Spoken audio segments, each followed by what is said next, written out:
Kembali di Anies Pagi, pemirsa, Istana angkat suara terkait polisi aktif berpangkat Brigadir Jenderal yang menjadi tersangka korupsi MBG. Istana menegaskan proses hukum harus berjalan tanpa pandang bulu.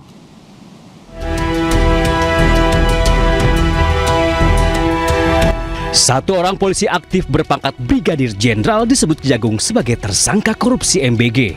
Ia adalah Brigjen Pol Lalu Muhammad Iwan Mahardan.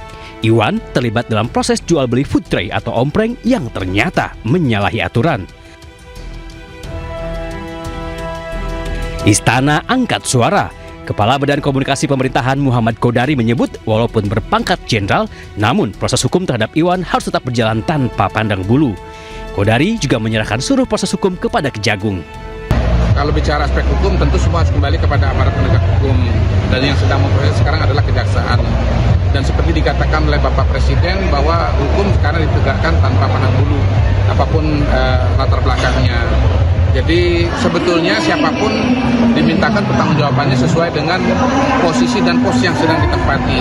Ya, jadi bukan karena latar belakangnya polisi, bukan karena latar belakangnya non-polisi, tapi karena memang masalah-masalah yang terjadi di saat beliau sedang ditugaskan di tempat yang di mana kasus itu terjadi, yaitu BGN. Intinya kita lihat saja proses yang akan berkembang ke depan dan akan diproses sebagaimana mestinya. Lalu Muhammad Iwan Mahardan menjadi tersangka ketujuh dalam pusaran korupsi MBG. Kejagung menyebut Iwan berbuat curang dengan mencari calon mitra untuk mendirikan dapur MBG. Namun, pemilik dapur dipaksa membeli food tray atau ompreng kepada perusahaan yang sengaja ia dirikan. Selain Iwan, Kejagung sudah menetapkan 6 tersangka lainnya. 3 diantaranya petinggi Badan Gizi Nasional. Mereka diduga kong kali kong dalam praktek jual beli dapur MBG. Tim Liputan iNews melaporkan.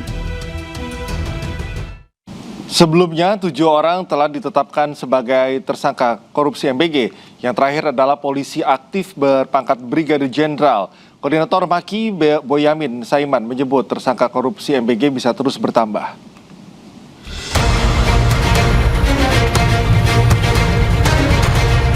Bak kotak Pandora yang terbuka, tersangka korupsi MBG bertambah lagi. Kejaksaan Agung kali ini menetapkan Lalu Muhammad Iwan sebagai tersangka ketujuh dalam pusaran korupsi MBG. Kejagung menyebut Sekretaris Deputi Bidang Promosi dan Kerjasama Badan Gizi Nasional ini terlibat korupsi penjualan ompreng atau food tray. Modusnya, perwira polisi aktif berpangkat Brigadir Jenderal itu mencari calon mitra untuk mendirikan dapur MBG. Syaratnya, mereka wajib membeli ompreng kepada perusahaan PT SGI. Belakangan terungkap PT SGI ternyata perusahaan yang sengaja ia dirikan. Jadi perannya adalah pada tahun 2025 ini saudara LM ini meminta saksi YCS dan RD mendirikan suatu perusahaan ya dengan tujuan sarana untuk melakukan penjualan alat berupa food tray kepada calon mitra SPBG dengan harga yang sudah ditentukan oleh tersangka LMI ya.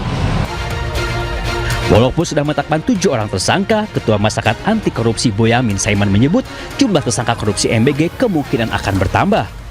Boyamin juga mendesak Kejagung tidak hanya menetapkan tersangka, tetapi juga harus bisa mengembalikan kerugian uang negara. Jadi ini masih banyak yang harus jadi tersangka, karena banyak yang dimanipulasi, banyak yang dikorupsi, mulai dari titik dapur, pengadaan motor listrik, ompreng, mungkin CCTV, mungkin diduga juga terkait dengan pengadaan pakaian, pengadaan tablet, segala macam. Itu sudah seharusnya Kejaksaan Agung menyasar semua yang terlibat dalam korupsi MBG dan BGN. Karena apapun ya, untuk pertama tujuan utamanya adalah pengembalian kerugian negara. Karena kalau tidak disasar nanti pengembalian kerugian negara akan minim. Penetapan Lalu Muhammad Iwan menambah jumlah petinggi Badan Gizi Nasional yang menjadi tersangka pencuri uang MBG. Sebelumnya, Kejagung sudah lebih dulu menangkap Ketua BGN Dedan Hindayana dan 2 wakilnya, Sony Sonjaya dan Lodewijk Pusung. Menyusul 3 tersangka lainnya dari pihak swasta, yakni Asep Yusuf Somantri, Glory Harima Sihombing, dan Andri Mulyono. Tim Liputan iNews melaporkan. Selain oknum polisi aktif, oknum TNI aktif juga diduga terlibat korupsi MBG. Kejagung menyebut oknum TNI berpangkat kolonel itu diduga ada di balik pembelian 21.000 motor listrik.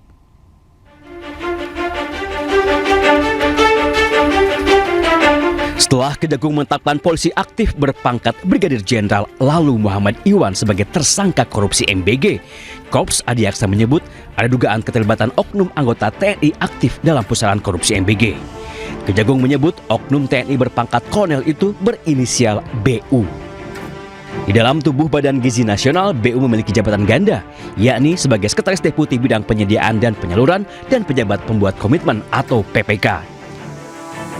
Sebagai petinggi di Badan Gizi Nasional, BU diduga ikut kong kali kong mengatur penggelembungan harga barang dan jasa, termasuk pengadaan sepeda motor listrik yang jumlahnya mencapai 21.801 unit.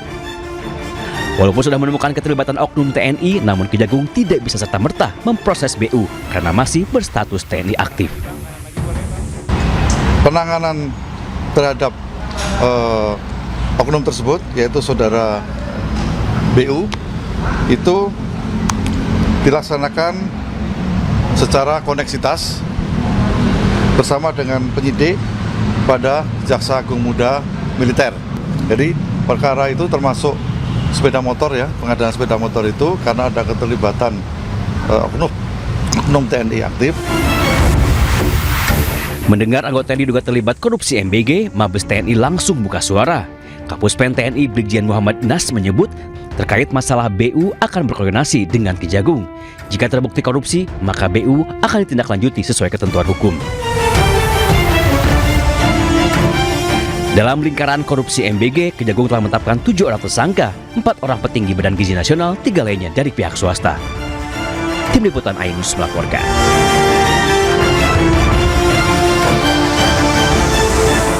Ya pemirsa, pemerintah ungkap salah satu penyebab anjloknya harga daging ayam dan telur adalah berkurangnya penyerapan selama program MBG berhenti di masa libur sekolah.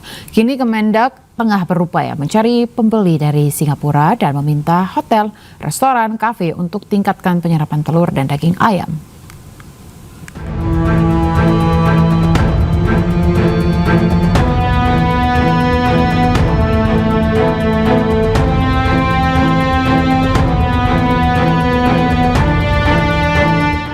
Menteri Perdagangan RI Budi Santoso hari Selasa di Jakarta Pusat mengatakan, berdasar sistem pemantauan pasar dan kebutuhan pokok, harga sejumlah komoditas pangan saat ini dijual di bawah harga eceran tertinggi. Budi ungkap, kondisi tersebut dipengaruhi oleh liburnya program makan bergizi gratis yang bertepatan dengan masa libur sekolah, sehingga penyerapan terhadap sejumlah bahan pangan berkurang. Terkait hal tersebut, guna bantu menyerap kelebihan pasokan bahan pangan, Kementerian Perdagangan meminta hotel, restoran, dan kafe agar meningkatkan penyerapan telur dan daging ayam. Selain itu, pemerintah juga mulai buka peluang ekspor telur ke Singapura sebagai pasar alternatif. Meski hingga kini belum memperoleh pembeli, proses penjajakan terus dilakukan. Tim Liputan iNews melaporkan. Pemirsa, pemerintah Provinsi DKI Jakarta berencana membangun jembatan Gembok Cinta di sepanjang kawasan Jalan HR Rasuna Said.